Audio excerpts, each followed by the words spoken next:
now to the latest comments from Barnaby Joyce, who's urging a return to publicly owned assets like coal-fired power stations, dams and freight rail networks. I suspect what he says will get plenty in the community who agree with him. Let's bring in on panel Sky News contributor Jamie Rogers and Page Research Centre CEO Gerard Holland.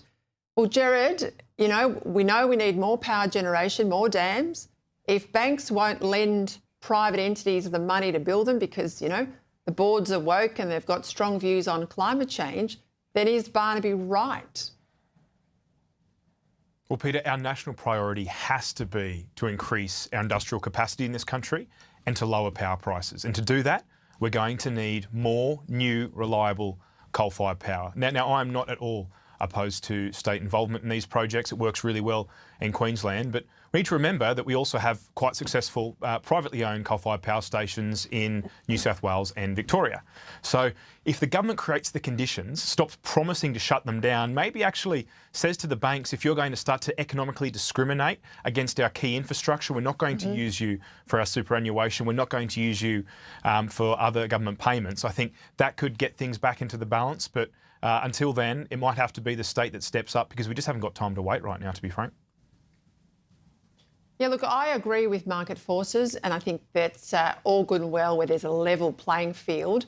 But you're right to point out in many of these places, energy is a good one, there is not a level playing field and we cannot, given the state of the world, end up being energy poor, particularly in terms of national security. Let's go to Atlassian. This is the billionaires Scott Farquhar and Mike Cannon-Brookes. They've dumped a lot of money into Climate 200 heading into last year's campaign. We know this because all the disclosures are out, Jamie. What's interesting here, that money doesn't get spread around all parties and not to all candidates. It just goes to Teals. They say they're independents. They say they are grassroots candidates. I mean, this is a joke. I want to know, how do they get away with it? And where on earth is the electoral commissioner here? You're spot on, Peter. This actually came up quite a lot during the 2025 federal election, in particular because of the fact that Climate 200 were backing 35 candidates, and in 2022 they backed 22 candidates. And one thing that was annoying quite a lot of people within that Warringah constituent area, there was this enormous billboard in Brookvale that was shared by Sophie Scomps and Zali Steggall. And people kept saying to me, how are these two independent when they share billboard advertising and they would be popping up at each other's different community events?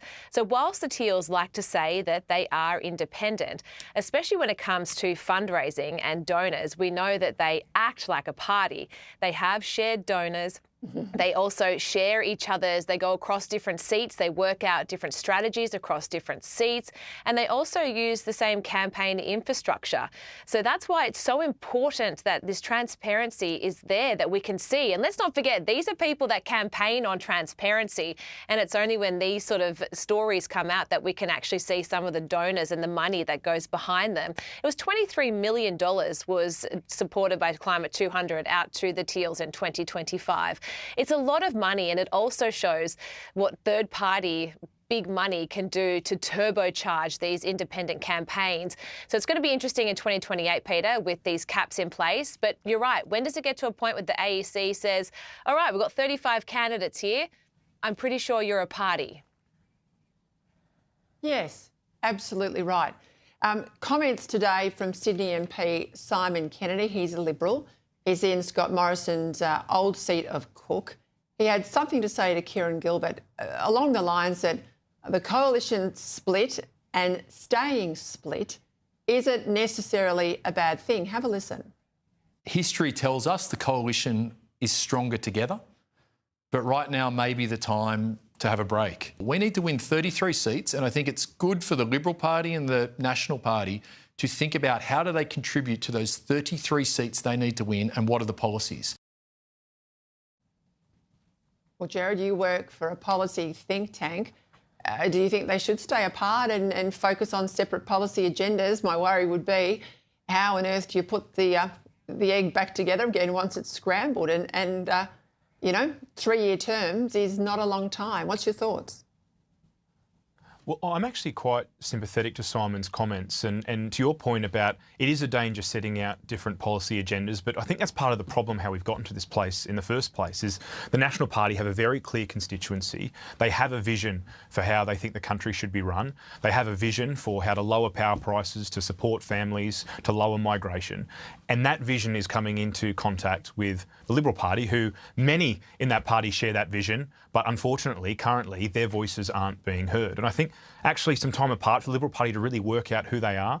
You know, the historic successful coalition governments that we've had, be it Howard and Costello, be it going back to Menzies, be it during your time, there was great alignment between the Nats and the Libs on what is best for Australia. And I don't think that alignment, unfortunately, is there at the moment. And I actually think the Nats have a lot to offer in a nation-building agenda. And I think the Liberal Party, they do have phenomenal people in their ranks. Far too many of them are on the backbench. And if they could give those people the platform and the opportunity for policy development, I don't think there will be a worry about the agendas being too far apart. But if they are too far apart at the end of the day, well, then this becomes electorally difficult for both parties as a coalition. Yeah, just quickly, Jamie, I mean, a lot of the commentary is that the Nats dog, the National Party tail wags the Liberal Party dog.